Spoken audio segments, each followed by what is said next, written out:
Le Seigneur soit avec vous. Et avec votre esprit. Évangile de Jésus-Christ selon saint Luc. Gloire à toi, Seigneur.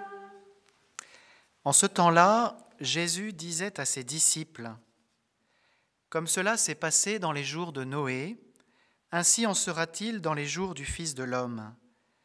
On mangeait, on buvait, on prenait femme, on prenait mari, jusqu'au jour où Noé entra dans l'arche, et où survint le déluge qui les fit tous périr. Il en était de même dans les jours de Lot. On mangeait, on buvait, on achetait, on vendait, on plantait, on bâtissait, mais le jour où Lot sortit de Sodome, du ciel tomba une pluie de feu et de soufre qui les fit tous périr. Cela se passera de la même manière le jour où le Fils de l'homme se révélera. En ce jour-là, celui qui sera sur sa terrasse et aura ses affaires dans sa maison, qu'il ne descende pas pour les emporter. Et de même celui qui sera dans son champ, qu'il ne retourne pas en arrière. Rappelez-vous la femme de Lot. Qui cherchera à conserver sa vie la perdra, et qui la perdra la sauvegardera. Je vous le dis, cette nuit-là, 2 personnes seront dans le même lit, l'une sera prise, l'autre laissée. 2 femmes seront ensemble en train de moudre du grain, l'une sera prise, l'autre laissée.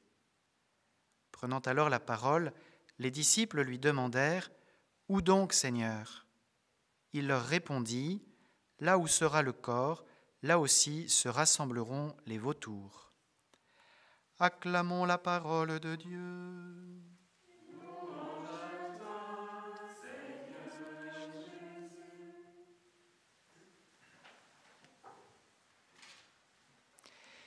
Voilà un passage de l'Évangile bien énigmatique qui pourrait presque nous faire peur.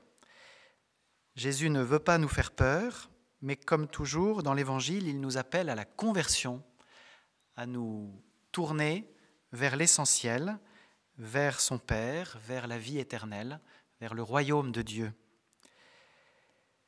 Les évangiles que nous entendons et que nous entendrons dans la quinzaine à venir jusqu'à la fête du Christ roi et même au début de l'Avent, ce sont des évangiles qui nous mettent face à la fin des temps et qui nous mettent face à notre responsabilité ultime de conduire notre vie dans la justice et dans la charité pour partager dès à présent la vie de Dieu et pour contribuer à la croissance de son royaume dans notre monde déjà. Et c'est donc cette page d'évangile un des moments forts où dans l'évangile, Jésus nous met face à notre responsabilité. Ce qui est à retenir, c'est le côté soudain de ce que Jésus évoque.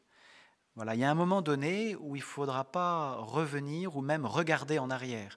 La femme de Lot, c'est ce personnage biblique, vous vous souvenez, qui à la sortie de Sodome, avec Lot et leur famille, eh bien, se retourne en arrière et qui est transformée en statue de sel.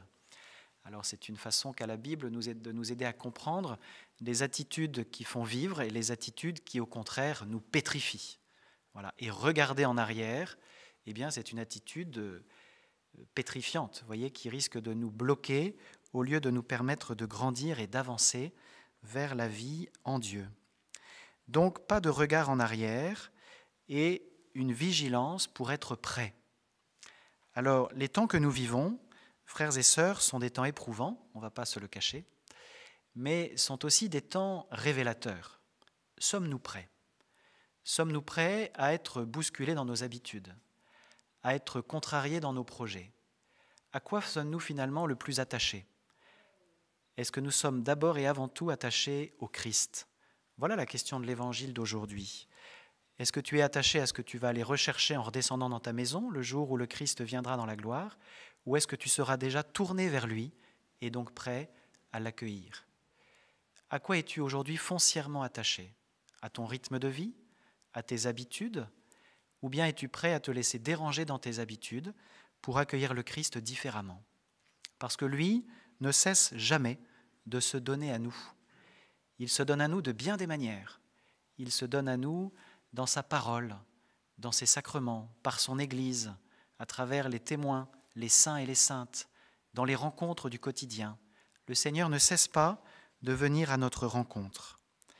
Alors en ces jours où il est plus difficile de se rassembler, de célébrer ensemble l'Eucharistie pour y communier, eh bien nous sommes invités peut-être à découvrir, à redécouvrir toutes les autres façons qu'a le Seigneur de se donner à nous.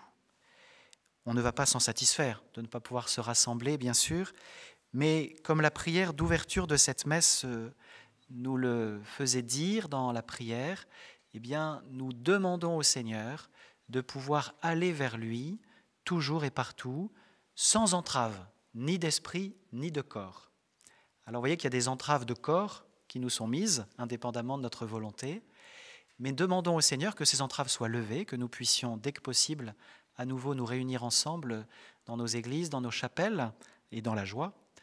Mais demandons-lui aussi de ne pas avoir d'entrave d'esprit, voyez, des blocages qui nous empêcheraient, par la force de l'habitude, par des peurs, par des craintes, qui nous empêcheraient de rencontrer Jésus chez nous, comme vous le faites, frères et sœurs qui priez à distance avec nous, de l'accueillir dans sa parole, de l'accueillir en prenant soin des plus fragiles, en ayant cette attitude de décentrement, de savoir accueillir l'imprévu pour nous laisser renouveler par la grâce de Dieu dans ces temps de paradoxe que nous vivons.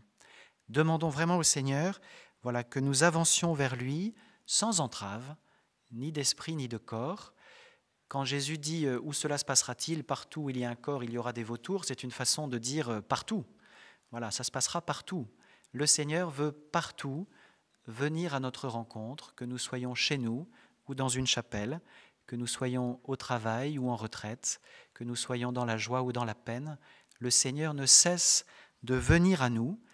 L'Esprit Saint n'a pas nos limites et il peut toucher le cœur de chacun où qu'il soit. Soyons-en sûrs et prions pour que toutes les entraves, tous les obstacles qu'il peut y avoir dans nos cœurs soient levés et que nous accueillons ce que l'Esprit Saint veut donner à chacun pour aujourd'hui.